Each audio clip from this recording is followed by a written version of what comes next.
Asking workstation graphics cards to play games isn't necessarily like judging a fish by its ability to ride a bike. As I've already proven, some Quadros and FirePros are actually pretty capable when it comes to gaming. Others might not do as well as their specs might suggest, usually due to being designed to work within specific thermal or power limits. Sometimes, however, a card comes along and you just know it's going to be bad.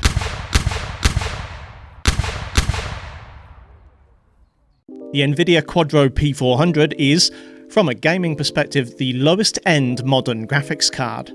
Thanks to its Pascal architecture, it has full DX12 and Vulkan compatibility, and as of the time of writing, Nvidia haven't discontinued the drivers yet, so it doesn't require any weird workarounds, driver rollbacks, or user mods to run modern games. With its single slot cooler, optional low profile bracket, and low power requirements, you might think of this as a great drop-in card for a Dell Optiplex or similar ex-office machine in order to convert it into a lazy gaming rig. It might even bring to mind cards like the GT 1030, which is another 30-watt Pascal-based card with 2 gigs of VRAM that can be had with a low-profile bracket. The difference, however, is performance. While the P400 features a GP107 GPU, the same as found in the still popular GTX 1050 and 1050 Ti, its CUDA core count is far lower than those cards. With only 256 cores, 16 ROPs and TMUs, and 2 SMs, the theoretical gaming performance of the P400 is closer to a Wish.com knockoff than a GT 1030, even the DDR4 version. As usual, I'm running this card against 12 titles on my test rig, the moderately priced gaming PC. This system is running a 6-core Ryzen 5 5600G with a 4.6 GHz overclock and 16 gigs of DDR4 3600. In case you couldn't tell, I don't expect the P400 to perform very well, so unless you're running on 4 threads or less and single channel RAM, your experience shouldn't be too different from mine. With 1080 as the starting resolution and lowest quality settings, the menu screen of God of War was running in single-digit FPS, so I didn't even attempt to play like this. Thankfully, FSR and basic bilinear scaling are both present, however the minimum settings are FSR performance and 50% scaling respectively, which limited things somewhat. In regular gameplay, averages barely break above 20 FPS, and cutscenes drop dramatically into the teens. I tried editing the settings.ini file to add more scaling options, but my changes didn't take hold, so instead I changed the output resolution to 720. Now, with an effective render resolution of 640 by 360, gameplay FPS got pretty close to playable, almost reaching 30 FPS. Cutscenes still dropped from 30, but I was impressed that audio didn't become desynchronized from the video. The downsides? Well, God of War is a pretty stunning game, but its combination of FSR and anti-aliasing does rather take the edge off that, so to speak. In testing at 720, I had to run the game in a window, though that could be resolved by changing the desktop resolution to 1280 by 720. Not gonna lie, I was tempted to try and sneak the 1997 version in on an emulator, but this is a serious review and I'm a professional. The 2022 PC release of Final Fantasy VII Remake is distinctly light on quality settings, and while I'm sure it's possible to mod the living shit out of the game to gain more granular control, I like to keep things accessible for everyone where possible. At 720 with low textures and shadows, the lowest available options in the game, FF7 still appears to be utilising dynamic resolution. Hence, despite looking pretty soft, the game still manages an acceptable frame rate just below 30. Dips into the low double digits aren't uncommon, but I've seen frame time spikes like that on much higher end cards, so it's not really a surprise here.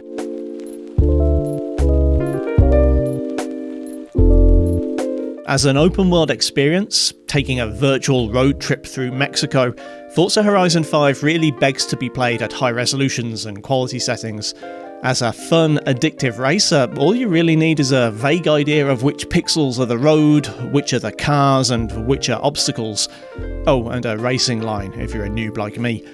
I'd argue then that the P400 is actually pretty capable, at least if you're not too fussy. 1080 with FSR performance and lowest settings almost manages to hit a 30 FPS average, though the FPS difference between open world driving and more intense races is pretty significant, so you might want to drop the base resolution to 720.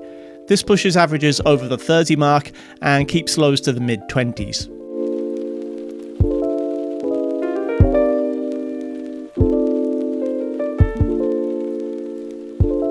Halo Infinite brings old flagship cards to their knees, so I don't know what hope this thing ever had. But it's not all doom and gloom. Just, mostly. I played with a few different resolutions and scaling options, and even at lowest settings, I wasn't able to find even a 30 FPS experience in single-player gameplay, especially not in the open world. In fact, the P400 hardly even gets halfway there. And it doesn't really improve any in big team battles where averages are cinematic and lows are infuriating. There was an upside, though I'm struggling to remember what it was. Oh yeah, actually, I had a pretty reasonable time playing Team Slayer in a small enclosed level, whereby the game averaged 44 FPS and stayed above 30 most of the time. So if you're happy to play a very small number of the available game modes, and ignore single player altogether, sure, this might be a good time. Maybe.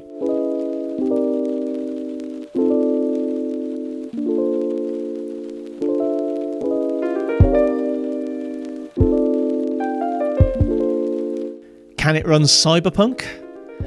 Sure it can. Just needs a slightly heavier hand than usual when it comes to resolution scaling. Like, seriously heavy-handed. 1080 low was obviously a non-starter, and adding the recently implemented FSR doesn't actually help all that much at first. FSR performance is usually as low as I recommend going, which with a base resolution of 1080 means a render resolution of 960 by 540. But in the case of the P400, even then, it can only manage to run at about 15 FPS. Stepping things up, down, either way. Selecting FSR Ultra Performance decreases render resolution even further, though I can't find a source for exactly how low. Regardless, you're rewarded for your tolerance with an extra 5 FPS, now averaging just 20. Can the game get even close to playable? Well, you remember what I said about just needing to identify which pixels are the road and which are the cars?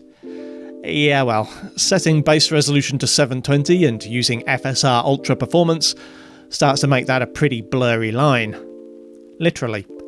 On the positive side, this brings averages up to a quite tolerable 24 FPS, but can you play like this?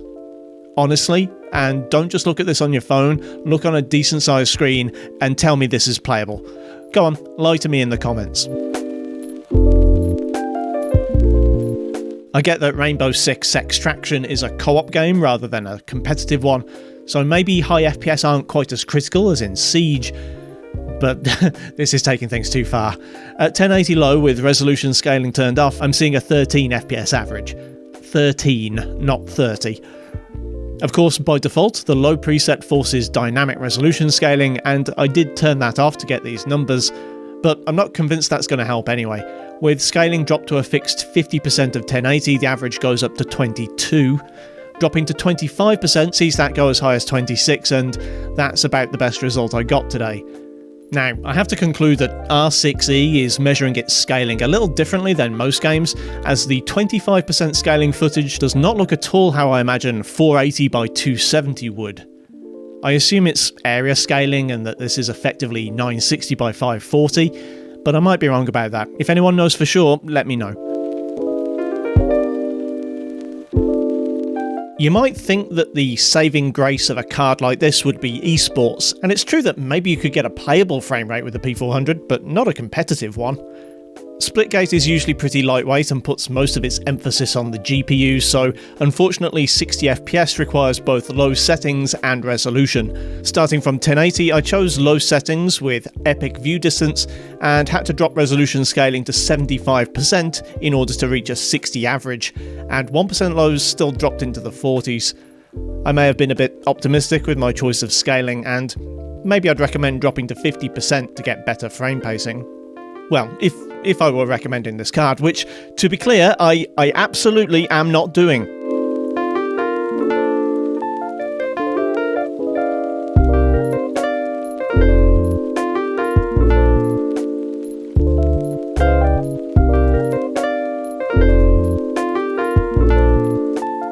FromSoft loves to punish their players, and I can think of no more fitting punishment than trying to run Elden Ring on a GPU with less power than many iGPUs.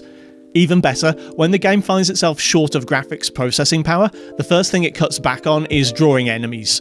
You can still lock onto them, and sometimes you can see their shadows, but that's about it. At 1080 low, I dismounted my invisible horse to strike my invisible foe, traceable only by his not invisible torch, and tried to do all this at a pathetic 17 FPS. 720 fares ever so slightly better.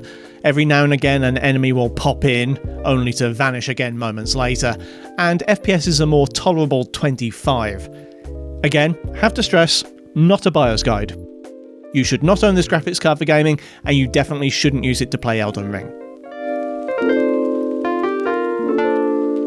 A bad worker blames their tools, and a bad gamer blames their graphics card. In this case though, it seems like a solid defense. The P400 can drive Call of Duty Vanguard about as high as 22 FPS on average, and no higher. Whether at 1080 low with FSR performance, or 720 with the same settings and scaling, this is as high as it gets. Now, admittedly, this is higher than some of the other games I've tested today, but trying to run COD at low frame rates is a ticket to having an aneurysm, so I honestly can't recommend it. Maybe it can run COD 4 or the original Black Ops, but the games in the franchise from this decade are out of the question.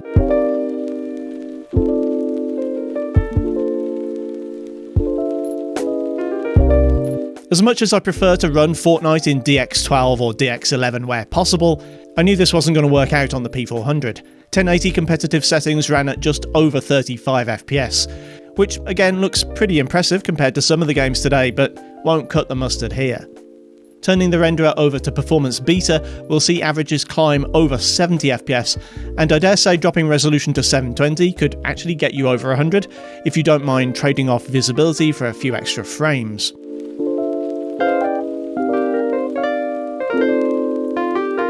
Battlefield games aren't my cup of tea. Battlefield 2042 in particular is pretty miserable, and running Battlefield 2042 at 720 low, with dynamic resolution scaling aiming for half of the 60Hz refresh rate, makes for an ugly, boring, slow, unresponsive, miserable experience with bad graphics, and still fails to even hit the 30 FPS target. I feel like I shouldn't be quite so negative, but I can't help it. I didn't even finish the match, I just quit after about 20 minutes. As with Battlefield, so goes Warzone. Like with Halo, there's not a lot here for resolution scaling.